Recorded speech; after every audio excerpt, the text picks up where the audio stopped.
Access to space is now a goal that many countries and private companies are striving to achieve. Whether the aim is to unlock the mysteries of the universe or generate profits from space, the first step is to break free from Earth's gravitational pull. To accomplish this, rockets are currently the most effective tool we have. However, designing a rocket is one of the most challenging tasks in the world. If you build a solid fuel rocket, you cannot precisely control the thrust. If you opt for a liquid fuel rocket, you get lost in the complexity of the engine system. But there is a solution that minimizes these difficulties when trying to reach space: hybrid rockets. Welcome to Spaceship Earth. In this video, we will discuss what hybrid rocket engines are, how they are made, and what their key characteristics are. Looking briefly at the history of hybrid rockets, we see that the first designs emerged in the 1930s. Research conducted in Germany and the United States demonstrated that a successful rocket engine could be built by igniting solid fuel made from paraffin, used in rubber or wax production, with liquid oxygen. After World War II, further studies explored different fuel oxidizer combinations. By the 1960s, sounding rockets with hybrid engines were capable of reaching space. How do hybrid rocket engines work? Hybrid rocket engines use a combination of a solid fuel and a liquid or gaseous oxidizer. Although the chemical composition may vary, typically the fuel is solid while the oxidizer is in liquid form. This is because liquid oxidizers are generally safer and more efficient. The solid fuel used in these engines often includes paraffin, rubber, or polymer reinforced with aluminum powder. While chemicals such as hydrogen peroxide, used in bleach, or nitrous oxide, used in anesthesia, can serve as oxidizers, the most effective and commonly preferred oxidizer is liquid oxygen. In hybrid rockets, the oxidizer is delivered to the fuel through a controlled valve. This allows for the regulation of ignition duration and intensity. The liquid oxidizer is sprayed onto the solid fuel using an injector, which works similarly to a shower head, ensuring a more uniform distribution of the oxidizer over the fuel. This leads to a more consistent thrust output.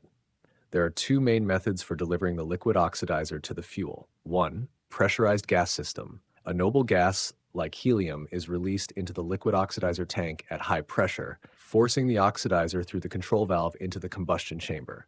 This method is simpler, but adds extra volume and weight to the rocket. 2. Turbopump system.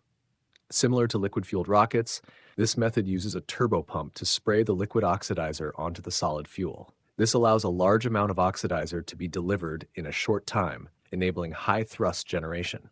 However, turbopumps add complexity and require an additional power source. Advantages of hybrid rocket engines. Thrust control. The control valve in hybrid rocket engines allows for the regulation of thrust. You can increase, decrease, or completely shut off thrust when needed, unlike solid fuel rockets which burn uncontrollably once ignited. Safety in manufacturing. In solid fuel rockets, fuel and oxidizer are mixed and cast into a mold, making accidental ignition a risk. In hybrid engines, only the fuel is molded, while the oxidizer is stored separately, minimizing the chance of accidental ignition during production. Simpler design. Compared to liquid fuel rockets, hybrid engines do not require complex pumps, piping, or storage systems, making them easier to design and build. Compact size. Due to the absence of complex liquid fuel systems, hybrid rockets are smaller in volume, making them advantageous for launching small satellites. Disadvantages of hybrid rocket engines. Lower efficiency. Hybrid engines are not as efficient as liquid fuel rockets. The chemicals that keep the fuel in a solid state become inactive or inefficient during combustion, reducing the overall energy output. For example, a rocket burning liquid hydrogen and oxygen produces only water vapor and energy. In contrast, a hybrid engine's combustion leaves behind non-combustible residues like nitrogen or potassium, which reduce exhaust velocity and efficiency. Unburned fuel residue. Since the oxidizer is sprayed onto the solid fuel, some unburned fuel may remain, especially near the chamber walls. This reduces thrust and adds dead weight to the rocket. Scaling limitations. While the solid fuel chamber can be scaled up, the oxidizer delivery system is harder to expand. Large hybrid engines require turbopumps, which increase weight and complexity.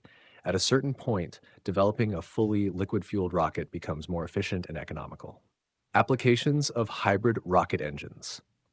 Although hybrid rockets are not suitable for launching large payloads into space, they are sufficient for delivering micro and small satellites into orbit. This is why many companies and institutions are developing hybrid propulsion technologies. For example, Virgin Galactic uses hybrid rocket engines in its test vehicle, Spaceship 1, and its commercial model, Spaceship 2. Virgin Galactic chose hybrid engines not just for their affordability, but also because their simpler design makes them safer for crewed flights compared to liquid-fueled engines. Another example is Taiwan-based T-Space, which developed a three-stage Hapith rocket with a hybrid engine, aiming to launch 390 kilograms payloads into low Earth orbit. Hybrid rockets are an intermediate solution for those who could not enter the space race early, but want to catch up quickly.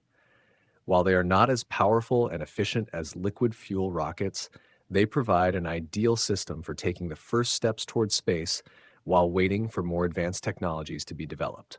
With these and similar systems, space is becoming more accessible every day, and rockets will continue to ignite toward a brighter future for humanity. Thank you for watching Spaceship Earth. If you found this video useful, please like and share it. Don't forget to subscribe to our channel to stay updated on space and space technology news.